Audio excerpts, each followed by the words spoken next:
Oi, gente, bem-vindos a mais um episódio do Greencast. Eu estou aqui de novo com a Dani. Olá, pessoal, tudo bom com vocês? Eu sou a Yasmin e hoje vamos falar um pouco de inversão térmica e ilhas de calor. Quando a gente cresce, a gente aprende que quanto mais perto do espaço a gente vai, quanto mais alto a gente vai, mais se vai ficar, certo? Mas e se não for assim? E se o ser humano tiver influência sobre esses aspectos? E é disso que se trata a inversão térmica e ilhas de calor. As ilhas de calor é um fenômeno climático que ocorre geralmente em cidades com um grande grau de urbanização, como por exemplo São Paulo, em que a temperatura média fica mais elevada do que comparado, por exemplo, a uma região rural. O São Paulo se tornou uma ilha de calor porque ela tem muito asfalto, muito concreto, e esses dois materiais, eles acumulam mais calor. E parece que é bobo, porque se você começar a pensar, mas a cidade não é feita só isso, só que é uma quantidade muito grande e isso faz com que a temperatura fique concentrada embaixo, em vez de subir e esfriar. E isso também influencia na umidade do ar, que fica baixa também. Sim, isso tem tudo a ver com o que a gente estava vivendo aí alguns dias atrás, esse calorão que estava complicado de lidar. E tem tudo a ver com a questão da disposição das cidades também. Em São Paulo, o exemplo mais claro que a gente tem seria o da Avenida Paulista, em que a gente tem aqueles prédios enormes com grandes frentes de vidro, e aí a luz do sol acaba batendo nessas vidraças, e então refletindo toda aquela luz e calor, e então intensificando tudo aquilo. E pode parar para pensar, talvez não seja tanta diferença, né? Já que a cidade está ali, então, no caso, poderíamos chamar dali da periferia, não seria tão diferente, mas estudos disseram que a temperatura chega a ser 6 graus de diferença. Então, isso só por causa da presença de mais concreto e menos lugares para que esse calor possa ser liberado. E também, uma outra coisa que complica um pouco a situação, esses prédios impedem muito a dissipação do calor através do vento, já que eles constroem barreiras onde elas não deveriam estar.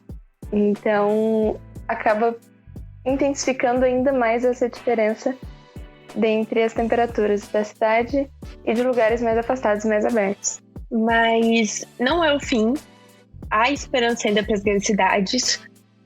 Uma forma de pelo menos diminuir as ilhas de calor são plantio de árvores em grande quantidade, claro, criação de parques, preservação de áreas verdes. Mesmo que São Paulo seja mais difícil, porque já falta área verde, ainda há esperanças. E São Paulo não é o único exemplo. O Rio de Janeiro, mesmo que seja uma praia, é um centro urbano muito grande. Nova York, nos Estados Unidos, Cidade do México, no México, Pequim, na China, Nova Delhi, na Índia. Aliás, se eu não me engano, Pequim é super poluído, o que entra também na inversão térmica. Então, a poluição também tem também gera muitas consequências. A inversão térmica ocorre quando o nível de poluição é muito elevado. Então, aí ocorre uma inversão de camadas, do ar frio e quente. A camada de ar fria, ela vai ser mais pesada do que a quente, então ela desce, e o ar quente, ele é mais leve, então ele vai subir, então vai ter uma troca do que deveria ser. Isso acaba impedindo a dispersão dos poluentes, o que concentra cada vez mais a poluição, que isso diminui a qualidade do ar, faz mal para a saúde. Então, eu acho bem uma loucura, mas isso aí são consequências das ações humanas. Na verdade, as consequências ruins são parte das ações humanas, né? Porque a inversão térmica, apesar do nome meio esquisito, ela é um fenômeno natural. Então, ao contrário das ilhas de calor, também acontecem mais frequentemente durante o inverno, em que vêm frentes frias e aí acabam movimentando de um jeito mais esquisito os gases em temperaturas diferentes que tem na nossa atmosfera. E o problema disso é justamente a poluição, que aí, como os gases ficam presos, então acaba que a cidade fica nevoada. Isso é um fenômeno até bem comum da gente ver, principalmente retratado em jornais e aí na internet. mas o maior problema acaba sendo essa questão da qualidade do ar, justamente pelo ser humano liberar muitos desses gases nocivos e acabar piorando a própria qualidade de vida. Exato. Então, algumas soluções são a adoção de políticas ambientais eficientes, o que infelizmente é bem difícil, a substituição de combustíveis fósseis por biocombustíveis ou energia elétrica, aqueles carros elétricos, gente. Campanhas públicas de conscientização, trocar o transporte individual, que são os carros, pelo transporte público, que eu sei que é difícil, porque geralmente são muito lotados, mas se você tiver a oportunidade, faça a troca. E não tem muito mais do que a gente possa fazer nesse sentido, porque realmente o ar, principalmente centro urbano, já está bem danificado, mas ainda é salvação, gente, o importante é ter esperança. Com certeza, e nas pequenas atitudes aí a gente vai conseguindo pelo menos manutenciar. Uma parte boa dessa inversão térmica é que ela geralmente ocorre em lugares bem específicos, como, por exemplo, em vales, como, na verdade, a cidade de São Paulo aí, a gente vai usar novamente de exemplo, que ela se encontra ali entre a Serra do Mar e a Serra da Mantiqueira. Então, ela acaba tendo uma propensão a esse fenômeno. E o que torna mesmo a inversão térmica nociva seria a questão mesmo dos poluentes, principalmente porque no inverno ele tem um índice pluviométrico bem menor. Então, ele chove menos, fica mais difícil dos gases também serem liberados. Então, cuidar da qualidade do ar da cidade é essencial. E mesmo que nos pequenos atos a gente consiga fazer alguma coisa, acredito que dos itens que a Yasmin mencionou, as políticas de conservação sejam as mais eficientes aí em combater isso, já que precisaria de medidas a nível da cidade mesmo, principalmente por ser um fenômeno que é nocivo em cidades de grande proporção.